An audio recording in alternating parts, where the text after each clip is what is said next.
거룩한 주일 성전에 나오신 여러분 환영합니다. 마음을 모으고 신령과 진정으로 하나님께 예배드리기 원합니다. 찬양드리며 하나님께 나아가겠습니다.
사도신경으로 신앙 고백하시겠습니다. 전능하사 천지를 만드신 하나님 아버지를 내가 믿사오며 그의 외아들 우리 주 예수 그리스도를 믿사오니 이는 성령으로 잉태하사 동정녀 마리아에게 나시고 본디오 빌라도에게 고난을 받으사 십자가에 못 박혀 죽으시고 장사한 지 사흘 만에 죽은 자 가운데서 다시 살아나시며 하늘에 오르사 전능하신 하나님 우편한 자 계시다가 저리로서 산자와 죽은 자를 심판하러 오시리라.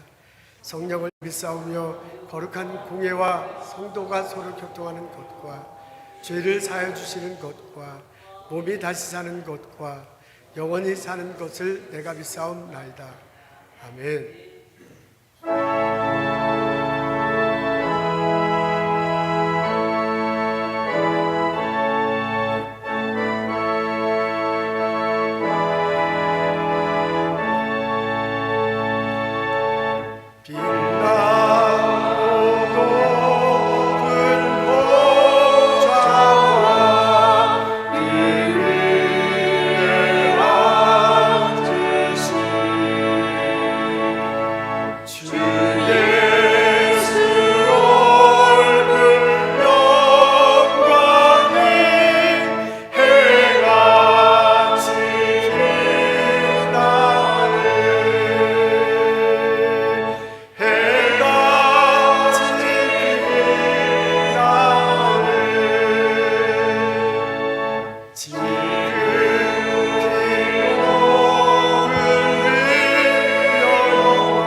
하나님 아버지, 영광과 존귀와 찬양을 받으시기에 합당하신 주님의 이름을 높여드립니다.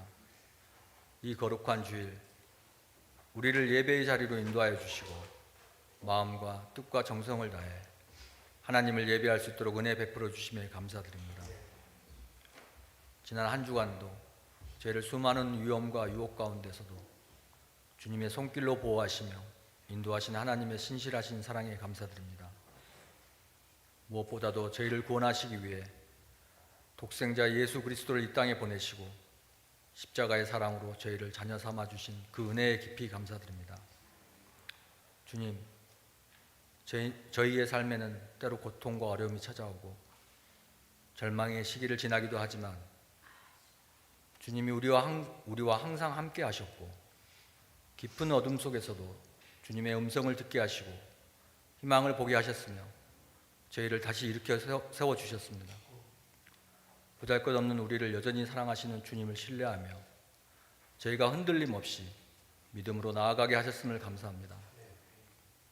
그러나 그러한 은혜 속에서도 저희는 여전히 연약하여 주님의 뜻을 거스르고 자기 욕심과 이기심 속에 살아왔음을 고백합니다.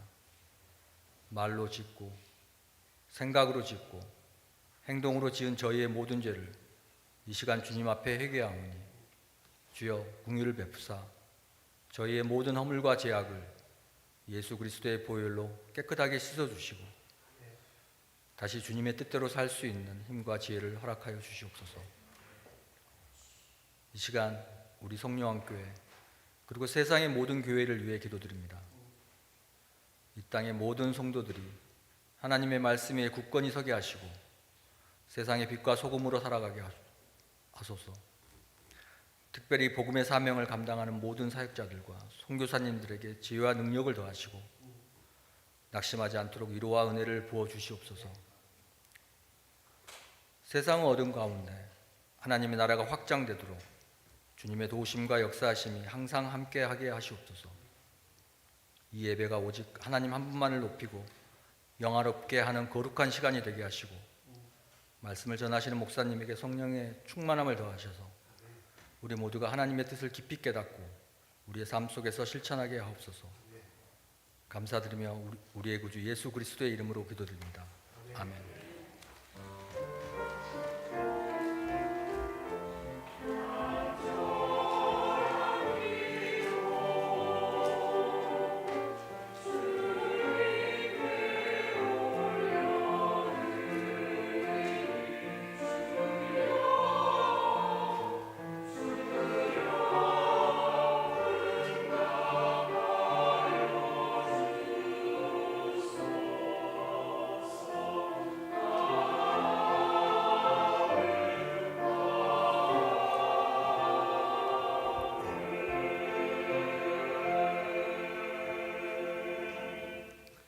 교회 소식 나눔과 함께 인사하겠습니다.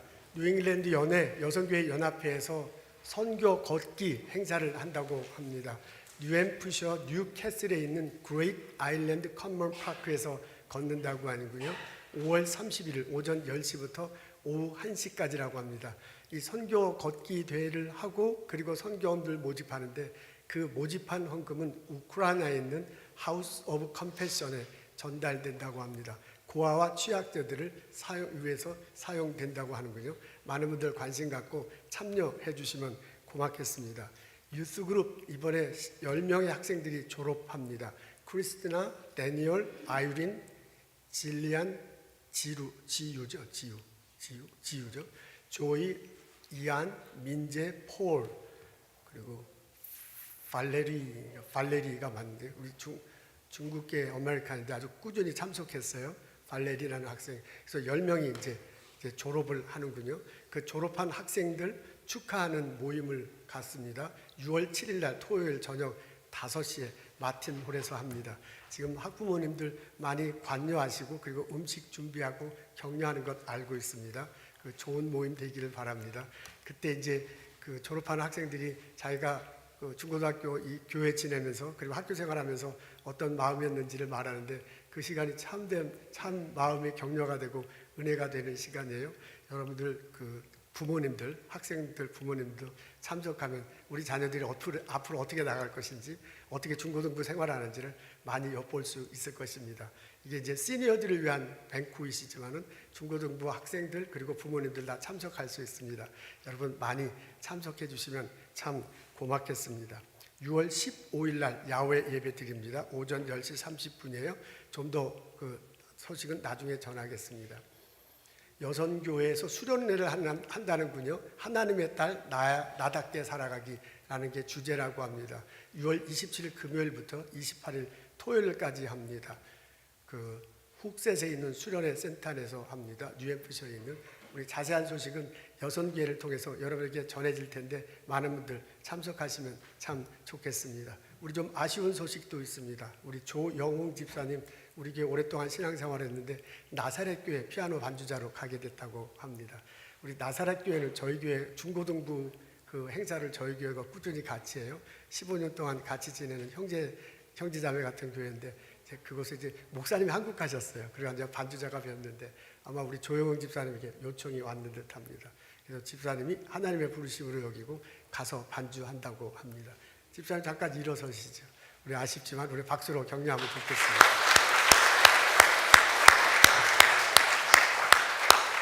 만나서 반갑습니다. 거룩한 주일 여러분 성전에서 뵙게 되니 얼마나 좋습니까? 이종우 집사님 반갑습니다. 우리 다 같이 일어나셔서 함께 인사 나누면 좋겠습니다. 어서 오십시오. 주님의 이름으로 환영합니다. 축복합니다. 감사합니다. 와주셔서 고맙습니다.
감사합니다.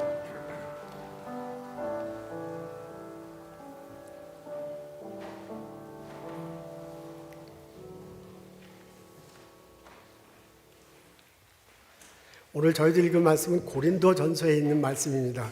고린도전서 2장 1절부터 5절에 있는 말씀입니다. 제가 읽겠습니다. 형제들아, 내가 너희에게 나아가 하나님의 증거를 전할 때에 말과 지혜의 아름다운 것으로 아니하였나니 내가 너희 중에서 예수 그리스도와 그가 십자가에 못 박힌 것 외에는 아무것도 알지 아니하기로 작정하였습니다. 내가 너희 가운데 거할 때에 약하고 두려워하고 심히 떨었노라. 내 말과 내 전도함이 설득력 있는 지혜의 말로 하지 아니하고 다만 성령의 나타나심과 능력으로 하여 너의 믿음이 사람의 지혜에 있지 아니하고 다만 하나님의 능력에 있게 하려 하였노라. 아멘.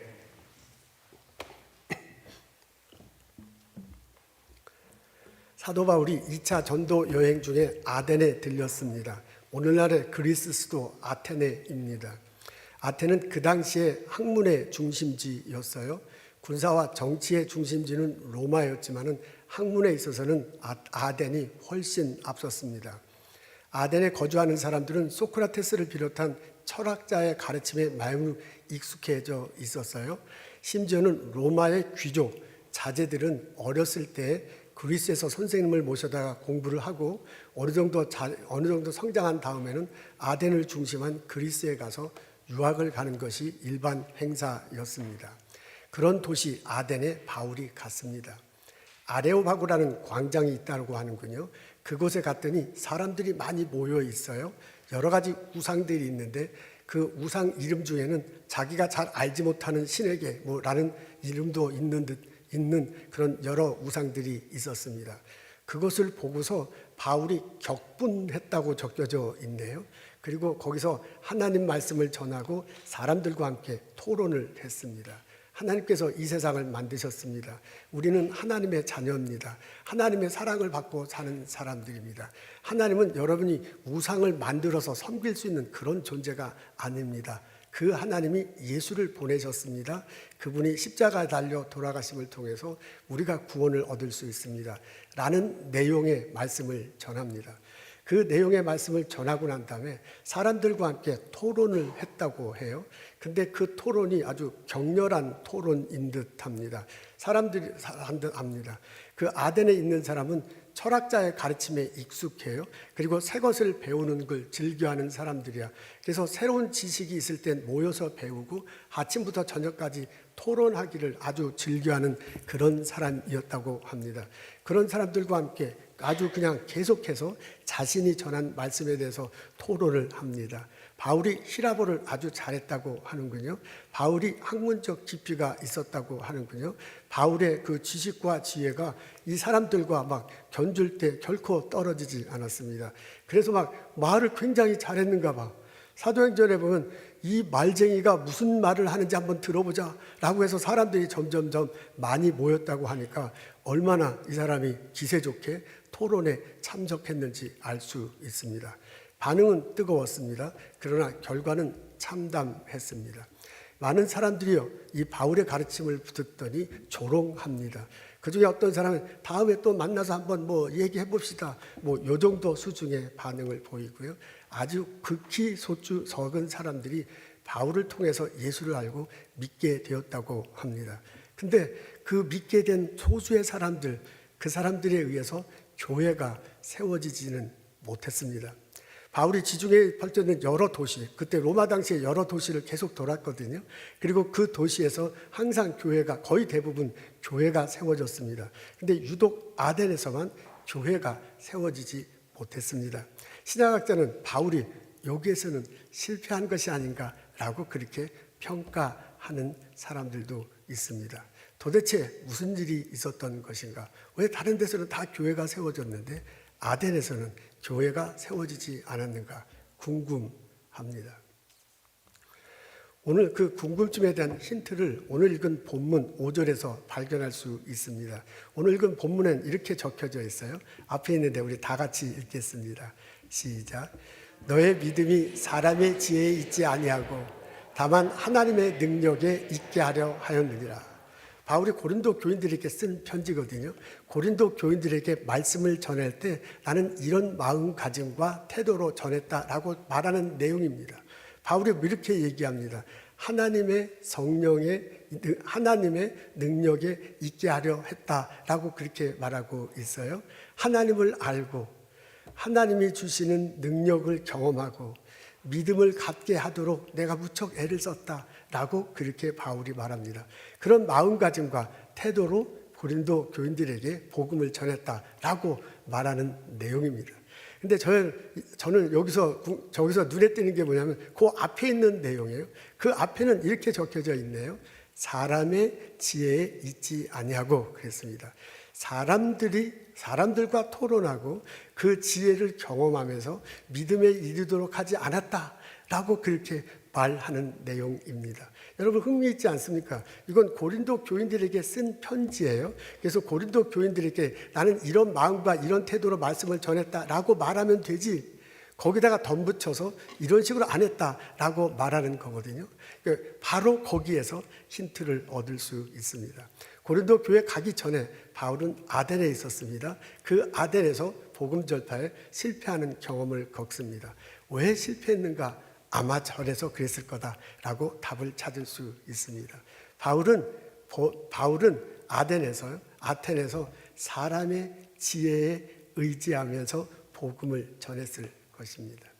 바울이 볼 때 바울은 어떻게든 사람들과 그 토론을 하고 지혜를 서로 견주면서 그 속에서 믿음을 발견하고 그 믿음을 가지고 살아가도록 이끌려고 노력했는지도 모릅니다. 그런데 그 속에서 실패를 하고 맙니다. 하나님의 지혜는 사람의 지혜로 다 이룰 수 있는 것이 아닙니다. 사람의 지식과 지혜를 통해서 하나님에 대한 갈망, 어떤 신의 경지가 있다는 것을 알고 그 갈망을 가질 수는 있습니다. 그리고 그 신에게 가까이 갈 수는 있을 것입니다. 근데 가까이 갈 수는 있겠지만 그 너머에 있는 영역까지 더 들어가기는 쉽지 않을 것입니다. 그 너머의 영역에 하나님의 지혜가 있고 그 영역 속에서 예수 그리스도가 십자가에 달리시고 부활했다는 그런 이야기들이 있습니다. 사람이 아무리 노력해도 거기에 가까이 갈 수는 있겠지만 어떻게든 알려고 해도 그것을 깨닫고 받아들이기는 쉽지 않을 것입니다. 사람에게는 한계가 있습니다. 자꾸 보려고 해도 보이지 않는 그 어떤 영역이 있어. 들으려고 해도 들리지 않은 그곳이 있어. 어떻게 하든지 마음의 생각으로 생각하려도 이룰 수 없는 그곳이 있습니다. 그곳에 있는 하나님 지혜, 그곳에 있는 예수님의 가르침에 도달하기는 쉽지 않을 것입니다. 하나님께서 역사하셔야 합니다. 하나님께서 눈을 열어주셔야 돼요. 하나님께서 귀를 열어주셔야 돼요. 하나님께서 마음의 생각을 열어줄 때 그때 하나님의 지혜가 들려, 하나님의 지혜가 보여. 그때 하나님의 생각을 내가 생각하게 돼. 그러면서 믿음에 이르게 된 것입니다. 오늘 저희들은 고린도전서 2장에 있는 말씀을 읽고 앞부분에 읽었는데요, 뒷부분에 적혀있는 내용이 바로 그거예요. 이게 사람이 한다고 해서 되는 게 아니구나. 사람의 지혜로 깨달아지는 게 아니구나. 하나님께서 알게 하시고 하나님께서 보여주시고 하나님께서 생각해 주시구나 라는 것을 다시 한번 되새깁니다. 그러면서 거기서 내가 실패했다는 것을 깨달은 듯 합니다. 바울은 아덴에서요, 어떻게 하든지 사람의 지혜를 통해서, 사람이 갖고 있는 지식을 통해서 그 사람들 믿음을 갖게 하려고 무진장 애를 썼습니다. 근데 그것이 실패했음을 본인이 알게 됩니다. 그러고 난 다음에 고린도에 와서는 태도를 완전히 바꾸죠. 또 다른 마음가짐과 또 다른 체력을 가져요. 이제부터는 하나님께서 개입하셔야 된다. 하나님의 능력으로, 하나님의 능력이 나타나도록 하나님을 알게 하고요, 하나님의 능력을 체험하게 하고요, 그래서 하나님을 믿도록 하겠다라고 마음을 다시 잡습니다. 그리고 그런 마음가짐과 그런 태도로 너희들에게 복음을 전했다라고 적혀 있는 것입니다. 바울이 이런 마음가짐을 하고요, 이런 태도를 할 때 이 마음속에 느껴지는 게 있었네요.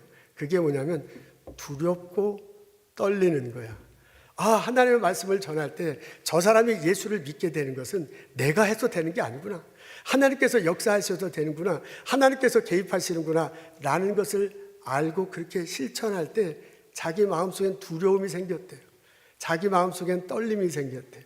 하나님이 나를 쓰신다는 것에 대한 두려움 같은 것입니다. 여러분, 이게 아덴에서 바울의 심정은 그렇지 않았습니다.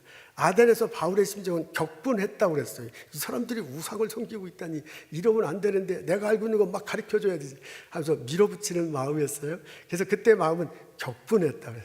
근데 이제 고린도 교회 가서는 하나님께서 함께 하신다라는 고백을 가지고 접근했을 때요, 그 마음속에는 두렵고 떨렸다고 합니다. 이 바울을 통해서 하나님께서 놀랍게 역사하십니다. 고린도 교회에 사람들이 많이 모입니다. 그리스보라는 분이 있어요.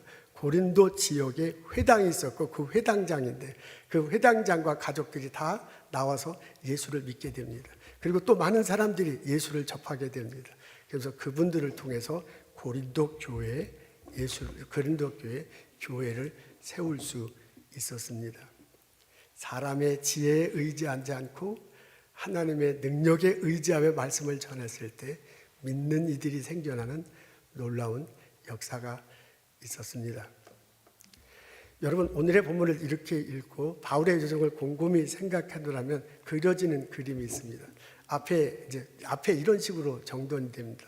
한 곳에는 사람의 지혜가 있고요, 또 한편에는 하나님의 능력이 있어 사람의 지혜로 할 수 있는 방법이 있고요, 하나님의 능력으로 할 수 있는 방법이 있군요. 근데 그 중간에 있는 사람들은 때때로 살아가다 보면 한계를 느낄 수 있고요, 그 사람이 어떻게 믿음을 가질 수 있는가라는 것을 엿볼 수 있습니다. 그래서 오늘의 본문을 놓고요, 바울의 여정을 생각하면 한쪽엔 사람의 지혜, 한쪽엔 하나님의 능력, 그 사이에 있는 사람, 그 사람이 한계를 느끼고 그 사람이 어떻게 믿음을 갖는가 하는 이런 구조, 이런 것들을 떠올리게 됩니다. 그러면서 이것을 가지고 묵상할 수 있었습니다. 여러분, 제가 이렇게 구조를 정돈해 놓고 묵상할 때 떠오르는 것이 두 가지 있었습니다. 그중 첫째 하나는 뭐냐면 하나님께서 믿음을 갖게 하신다. 사람의 노력도 있습니다. 애씀도 있습니다. 근데 정말 중요한 것은 하나님께서 믿음을 주시는 것입니다. 이것을 바울은 몸소 경험을 했습니다. 바울이 한때 예수를 믿지 않고 오히려 예수 믿는 사람을 핍박하던 시절이 있었습니다. 다메섹으로 가잖아요. 거기서 예수 믿는 자를 잡아다가 예루살렘에 데리고 와서 핍박하려는 그런 일을 하려고 했습니다. 그래서 다메섹 동네 근처에 갔을 때 예수님이 빛과 소리로 임해, 그러면서 그 사도 사울을 그냥 꽉 잡아줘요. 사울을 꽉 잡아주면서 그 사람을 알고 예수를 믿게 하고요, 그 사람을 알고 예수님의 말씀을 전하도록 만들어 주셨습니다. 이게 붙잡혀가지고 믿는 거거든요. 붙잡혀가지고 예수님 사역을 감당하게 됩니다. 바울이 이것을 경험했어요. 그래서 믿음은 하나님께서 붙잡아 주시는 거구나, 하나님께서 이끌어 주시는구나 라는 것들을 경험하게 되는 겁니다. 여러분, 우리 믿음을 가진 우리들이 모두 다 바울처럼 그렇게 되는 것은 아닙니다. 바울처럼 막 놀라운 일이 있어서 믿음이 꼭 생기는 것은 아닙니다. 그렇지 않고 다른 방법을 통해서도 믿음은 생깁니다. 여러 가지 통을 통해서 예수를 믿게 됩니다. 근데 그때는 잘 모르지만은 나중에 뒤돌아서 생각해 보니까 그게 하나님께서 그렇게 역사하셨구나, 하나님께서 나를 믿도록 이렇게 이끌어 가셨구나, 그 사람을 만나게 하셨구나, 거기에 참여하게 하셨구나 하면서 하나님이 붙들어 주셔서 이끌어 주셔서 믿음을 갖게 됐다는 것을 알게 됩니다. 이런 식으로 누군가는 뚜렷하게 나타나, 그리고 누군가는 좀 옅게 나타나. 근데 분명한 것은 뭐냐면 하나님께서 역사하셔서, 하나님께서 열어주셔요, 하나님께서 보여주셔요, 하나님께서 알게 해주셔요. 그래서 하나님을 알고 믿게 된다는 것입니다. 그래서 사도 바울이 이것을 알아가지고요, 너희가 그 말한 적이 있죠. 에베소서 2장 8절에 보면 너희가 그 은혜에 의하여 믿음으로 말미암아 구원을 받았나니 이것은 너희로부터 난 것이 아니요 하나님의 선물이라. 에베소서 2장 8절에요. 하나님의 선물이야. 그러니까 내가 믿는 것은 여호와 하나님이 계시다, 예수님이 날 구원하셨다고 믿게 된 것은 전적으로 하나님의 은혜다라고 그렇게 가르치고 있습니다. 사람의 수고도 있습니다. 사람의 수고는 필요 없다는 것은 아닙니다. 누군가 내가 믿음을 갖도록 하기 위해서 누군가 나에게 말씀을 가르쳐 줬어요. 전해 줬어요. 누군가를 나를 위해서 기도했어요. 누군가를 나를 위해서 말씀 안에서 나를 양육하려고 꾸진장 애를 쓴 그런 사람들이 있어요. 그런 사람들이 주변에 있기 때문에 예수님을 알게 되고 예수님을 접하게 되고 예수를 믿는다고 그렇게 고백하면서 우리 살아가는 거야. 그러니 얼마나 감사해요. 그분들의 수고에 대해서 감사하고요. 그런 사람을 만났다는 것에 나는 굉장히 감사하면서 살아가야 돼. 그걸 인정하면서도 그럼에도 불구하고 그럼에도 불구하고 처음부터는 선제적 은총, 내가 알지도 못하는 사이에 하나님께서 은혜로 내가 다가와서 나를 믿도록 만들어주고요, 나를 믿도록 인도해주고요, 나를 믿을 수 있도록 해주셨다 합니다. 그런 고백이 우리들 모두에게 있기를 주님의 이름으로 기도합니다. 여러분, 내가 이런 고백을 가지고 살게 된다면 내 마음속에는 평안함이 있습니다.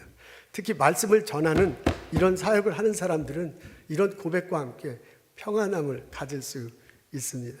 저는 이제 목회자가 된 지 이제 30년이 넘었어요.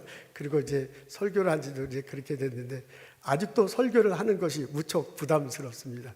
설교를 준비하는 것도 그렇고 설교를 전하는 것도 상당히 부담스럽습니다. 그래서 이제 주일날만 오면 이제 그 전날 밤 잠을 좀 설치는 경우가 참 많습니다. 근데 이제 우리 교회 같은 세팅에서는 더욱더 그렇습니다. 저희 교회 그냥 다 지금 설교 시간에 다 열심히 듣잖아요. 한두 사람을 제외하고는 그냥 절실히 눈을 똑바로 뜨고 이제 제 말씀을 듣는 게 참 감사하면서도 그게 참 제 마음속에 이제 쉽지 않은 거지요. 저희 교회 성도님들의 새로 믿음 생활하신 분들도 있지만 대체로 오랫동안 이제 신앙생활을 모태 신앙도 있고 오랫동안 신앙생활을 하신 분들도 참 많습니다. 우리 장로님, 권사님들은 설교를 막 수십 번도 들었을 거예요. 수백 번, 오늘 본문을 아주 여러 번 들었을 거예요. 그래서 이게 본문을 딱 읽으면 요 설교 내용은 이렇게 갈 거다 이제 다 감이 잡히는 뭐 이 정도 수준에 다 와 있습니다. 우리 교우들은 다 똑똑합니다. 이거 안 똑똑한 사람이 어디 있어? 저보다 그냥 다 똑똑한 분들만 있어. 이런 분들에게 말씀을 전하는 것은 참 쉽지 않습니다. 우리 저 원달준 목사님 앞에 계신데 우리 원달준 목사님이 제 멘토십니다. 저 처음 미국에 왔을 때 전도사 시절부터 저를 알고 저를 가르쳐주고 인도해줘서 오늘날에 내가 돼서 근데 저분이 1년에 한 2-4달 동안 우리 교회 나오신단 말이야. 렉싱턴에 아들과 딸이 있어가지고 내시빌에 사시는데 1년에 2-3달 동안 오셔요. 그러면 참 반갑지만 얼마나 부담스러운지 몰라. 그래서 제가 여러분 설교 시간에 웃지만 사실 등 뒤에서는 땀이 줄줄줄 흐릅니다. 이런 나에게도 평안함이 있어. 이게 믿음을 갖게 하는 게 내 지식으로 내 지혜로 되는 게 아니구나. 내가 이거 열심히 준비한다고요, 내가 이거 막 애써서 가르친다고 생기는 게 아니야. 하나님이 함께 하셔요. 하나님이 듣게 해주시고 하나님이 알게 하시고 하나님이 고백하게 해줄 때 믿음이 생긴다는 거예요. 그렇게 생각하면 나 때문에 생기는 게 아니에요. 여러분들이 사실 지혜와 지식으로 얘기하면 나보다 훨씬 더 똑똑한데 이 30분 내 스피치를 왜 들어? 근데 내가 전하는 게 하나님의 말씀이다.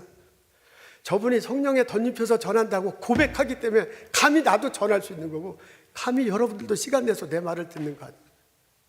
오늘 이 시간에 하나님이 성령의 모습으로 함께 하실 줄로 믿습니다. 우리의 마음을 활짝 열어놓고 듣게 하시고 포기하시고 깨닫게 하실 줄로 믿습니다. 그래서 믿음이 생기고 그렇기 때문에 전한다는 그런 고백을 가지고 전하고 듣는 나와 여러분 되시기를 주님의 이름으로 기도합니다. 여러분, 내가 이런 마음을 가질 때 평안함이 생깁니다.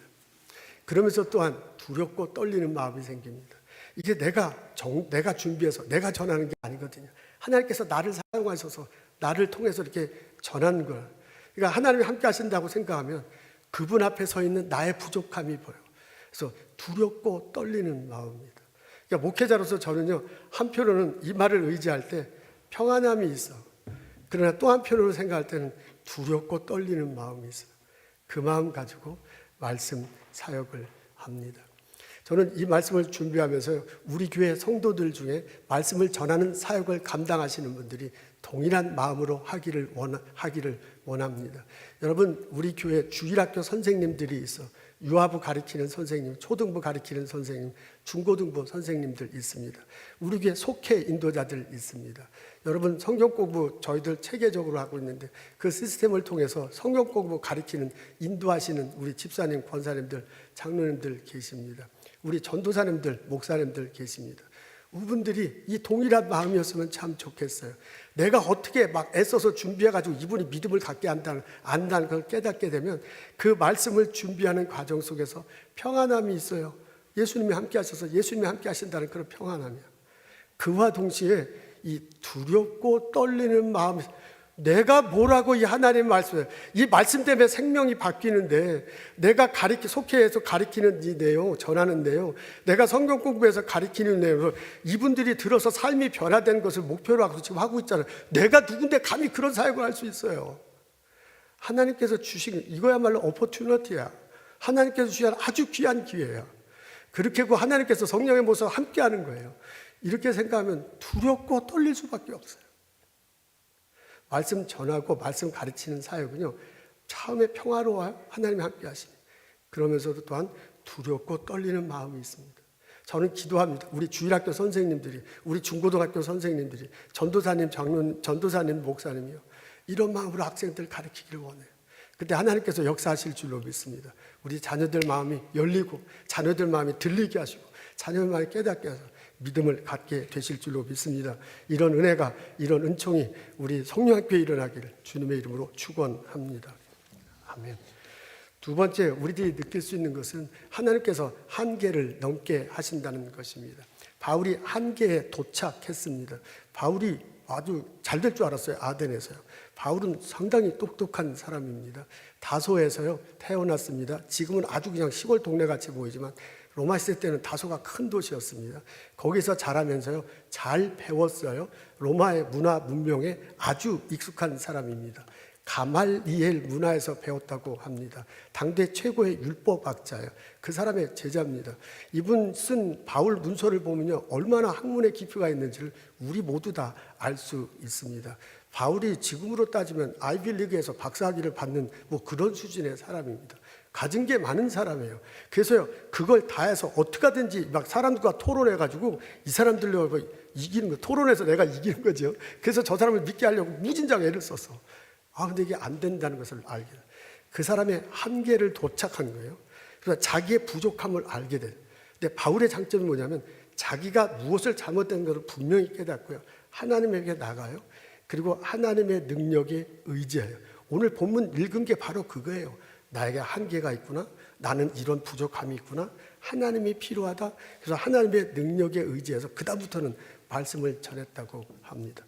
바울의 장점이 그 바울의 한계를 느꼈어요. 근데 그 한계를 하나님의 능력으로부터 극복하려고 애를 썼습니다. 지혜 있는 사람들은 자신의 한계를 안다고 합니다. 자신의 부족함을 인정한다고 합니다. 그러면서 주변의 사람들과 함께 협업하는 사람이 지혜 있는 사람이라고 합니다. 도노라는 책이 있군요. 동양 고전의 한 중에 하나죠. 거기 첫 번째 챕터에 보면 이렇게 써 있습니다. 하기 시습지 잊어먹었어. 불령여로인가요? 그렇게 되어 있죠. 하기 시습지 불력열호라고 그렇게 써 있습니다. 배우고 또 익히면 얼마나 기쁜가라는 그런 내용으로 해석될 수 있습니다. 공부를 하면 공부하는 것 자체가 재밌다 그런 말이죠. 그리고 그렇게 공부를 할 때 나의 부족함이 채워져, 그리고 나의 단점이 덮여져, 그리고 사람들과의 관계가 이렇게 점점점 넓어져서 얻는 게 많다. 그러니까 열심히 공부하라. 이제 먼저 그런 내용이 첫 번째 챕터에 써 있습니다.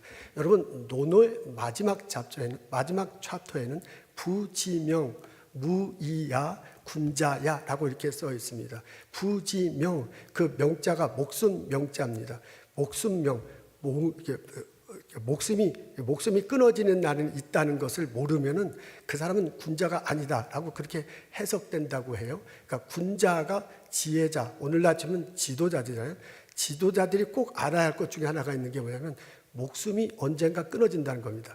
그걸 다른 말로 한계라고 그렇게 해석을 하는군요. 자신의 한계가 있다는 것을 아는 사람이 그 사람이 군자고 지혜자고 지도자다라고 그렇게 해석될 수 있다고 합니다.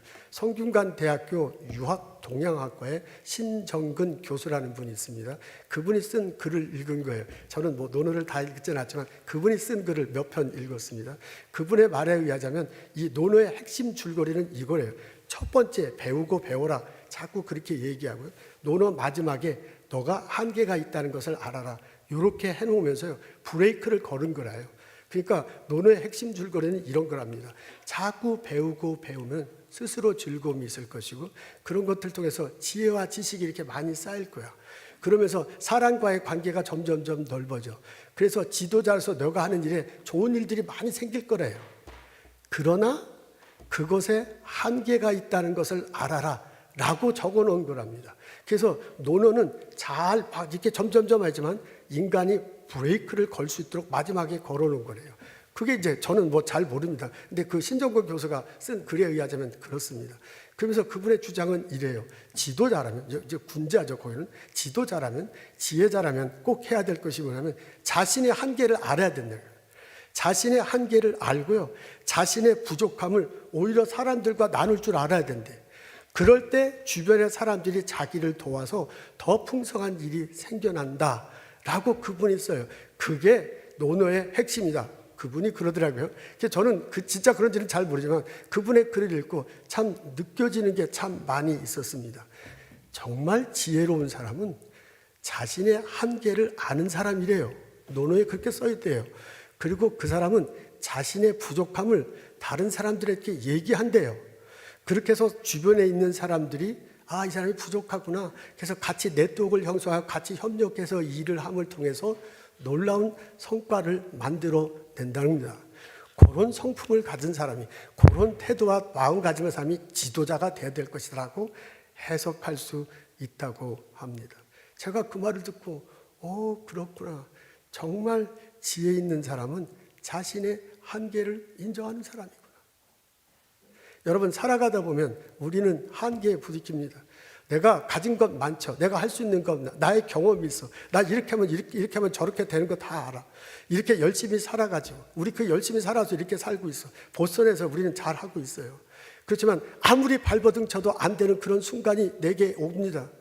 장애물이 딱 부딪혔어. 이걸 넘어가는데 어떻게 넘어갈지 몰라. 저번에 어떻게 있는 것이 보이는지 몰라. 누군가가 도움이 필요한데 그 도움이 없어. 그래서 나 혼자 완전히 꽉 막혀서 그냥 아무것도 하지 못하는 그런 한계에 도달하는 그런 때가 있습니다. 살아보다면 그런 경우를 만납니다. 그때 자기의 한계를 인정해요. 사람들에게요. 자신의 한계를 인정하고 사람들에게 자신의 부족함을 말하래요. 그러면 그 사람들이 도와주면서 그 일을 잘 극복할 수 있게 해준다라는 게 그게 논어의 가르침 중에 하나래요. 핵심 가르침 중에 하나래요. 근데 아무리 그래도 안 되는 게 있어. 나 혼자 아무리 하려고 해도 안 돼. 그래서 사람들과 도움을 청해서 사람들과 힘을 합쳐발로 해도 안 되는 그런 것이 있습니다. 그때가 바로 하나님께 나아갈 때입니다. 그때가 바로 하나님이 계시구나. 그분이 능력을 계시구나. 그분이 나에게 능력을 덮어주실 때 내가 이 한계를 극복할 수 있구나 라고 고백하고 하나님 앞에 나아갈 때입니다. 하나님 앞에 나아가십시오. 그분에게 기도하십시오. 하나님 내 눈을 열어주셔서 보여주십시오. 하나님 내 마음을 열어주셔서 깨닫게 해주십시오. 하나님 나에게 사람을 보여줘서 그 사람과 더불어 일하게 하십시오. 하나님 내가 이 한계를 넘어갈 수 있도록 능력을 부어주시고 나를 사용하여 주십시오 라고 기도하며 우리는 하나님께 나아갈 수 있습니다. 하나님께서 들어주실 것입니다. 하나님께서 응답하실 것입니다. 하나님의 내 눈을 열어주시고 하나님께서 나의 귀를 듣게 하시고 하나님께서 나를 보게 해주시고요. 그 한계를 넘어서서 나에게 맡겨진 일을 다 감당하도록 이끌어 가실 것입니다. 우리들 삶 모든 것에는 하나님의 계획하심과 인도하심이 있습니다. 하나님이 나를 태어나게 하시고 공부하게 하시고 재능을 주셔서 하나님이 나를 이 보선 땅에 보내셔 이 일을 맡기셨어. 이 일을 통해서요 자신의 뜻을 이루기도 하지만 이 일을 통해서 주변 사람들의 덕을 끼치는 일들이 일어나게 하고 하나님께 영광 돌려, 그래서 하나님 보시기에 아름다운 세상을 만들려고 나를 이끌어 가시고 있어요. 그 큰 계획 속에 여러분의 일자리가 있는 겁니다. 여러분의 가정이 있는 겁니다. 그래서 연구하고 가르치고 비즈니스를 하고요, 학생들 가르치고 연구하고 회사 일을 하는 겁니다. 그 큰 하나님 뜻을 통해서 나를 이끌어 가셔. 그리고 그 하나님이 나를 통해서 놀라운 일들이 벌어지기를 원합니다. 때때로 살아가다 어려운 일이 있더라도, 한계에 부딪히더라도 좌절하지 마십시오. 낙심하지 마십시오. 사람들에게 자신의 어려움을 솔직히 말하고 어떻게 하든 극복하려고 노력해 보십시오. 그래도 안 되거든 하나님께 나아가십시오. 하나님께 기도하십시오. 하나님이 내 눈을 열어주시고, 하나님께서 내 귀를 열어주시고, 하나님께서 사람의 눈을 열어주셔서 나를 그 한계를 넘어서게 하실 것입니다. 그 경험이, 그런 축복이 우리들 모두에게 있기를 주님의 이름으로 축원합니다. 생각해 보면 예수님과 하나님과 더불어 산다는 것은 참으로 감사하고 평안한 일이에요. 하나님이 함께 하시니 얼마나 감사하고 평안해. 근데 또 생각해 보면 참 두렵고 떨리는 일입니다. 지금 내 한 걸음 한 걸음 내가 하는 게 아니야. 하나님이 함께 하시면서 하나님이 이끌어 가시는 거거든요. 하나님이 열어주셔야 이거 되는 거거든요. 그렇게 생각해 보면 두렵고 떨려. 신앙인으로서, 신앙 안에서 지혜 있는 사람으로 살아가는 것은 이 두 가지 감정이 막 서로 교체하는 거예요. 때로는 감사하고 편안하면서, 때로는 두렵고 떨리는 이 마음, 이것이 교차하면서 살아가는 듯 합니다. 나 혼자 인생 사는 것이 아니라 하나님이 함께 하신다. 그 하나님이 한계를 극복하게 하신다. 고백하고 경험하고 살아가는 나와 여러분 되시기를 주님의 이름으로 축원합니다. 하나님 감사합니다. 예수를 그리스도로 고백하며 살아갈 수 있도록 도와주셔서 감사합니다. 때때로 어려움을 겪을 때, 때때로 두려움 속에 있을 때 하나님 바라볼 수 있도록 도와주옵소서. 하나님의 크신 계획 안에서 내 삶이 이루어지고 있다는 것을 고백하고 하나님 앞에 나아가 나의 한계를, 나의 부족함을 드러내게 하옵소서. 하나님 내 눈을 열어주시고 내 마음을 열어주시고 내 삶의 길을 활짝 열어주옵소서. 주님과 동행하며 살아가는 기쁨을 누리게 하여 주옵소서. 때로는 감사하며 평안하고 때로는 두렵고 떨리는 마음으로 주님과 더불어 살아갈 수 있도록 인도하옵소서. 예수님 감사합니다. 예수님 이름으로 기도합니다. 아멘.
내가 헛된 건 없네. 그 어느 것도 주의 뜻 알기 어려워도 이유 있음을 알기 원해.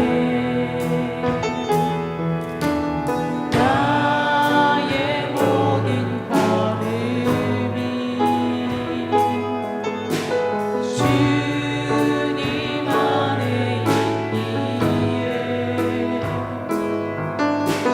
주의 이야기 되네. 내 안에 한계를 넘어 일하시는 주, 크신 주의 은혜 내 삶을 이끄시네. 세계 전과 끝을 주관하시니 모든 산들이 그 맘이네.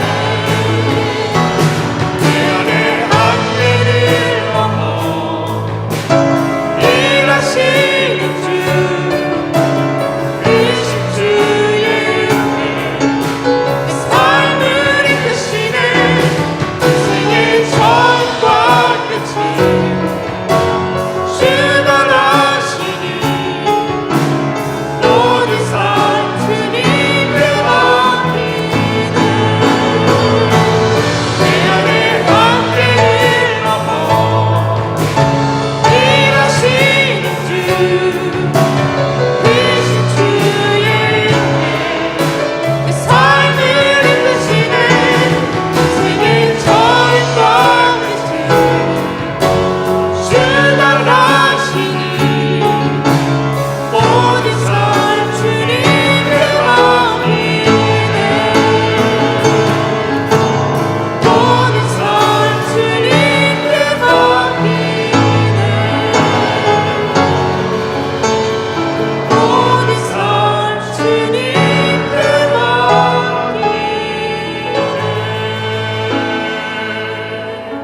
하나님, 내가 살아갈 때 주님 함께 하심을 고백합니다. 내가 믿음의 눈으로 볼 때 하나님이 내 옆에 계시며 나를 인도하시고 붙들어 주시고 함께 하실 것을 봅니다. 그 하나님의 손을 잡고 하루하루 살아갈 수 있도록 도와주시옵소서. 때로는 감사하고 평안하게, 때로는 두려움과 떨림으로 하나님과 함께 나아갈 수 있도록 인도하옵소서. 하나님, 주님께 주신 많은 것 기억하고 거룩하게 구별하여 하나님께 예물 드립니다. 이 예물과 함께 하나님께 예배 드립니다. 나의 삶 속에서 주의 가르침대로 살겠다고 고백하며 예배 드립니다. 우리의 고백과 예물과 예배를 받아 주시옵소서. 하나님, 간절히 기도하는 마음으로 예물 드린 형제 자매를 기억하시옵소서. 그 삶의 현장에 함께 하시고 기울여 주시고 위로해 주시고 치료해 주시고 그 아픔을 치료해 주시고 그 소원을 들어 응답하여 주시옵소서. 성부, 성자, 성령의 은혜와 축복과 보살핌이 오늘 예배드리고 돌아가는 우리들 모두에게 지금부터 영원토록 함께 하시기를 간절히 축원하옵나이다. 아멘.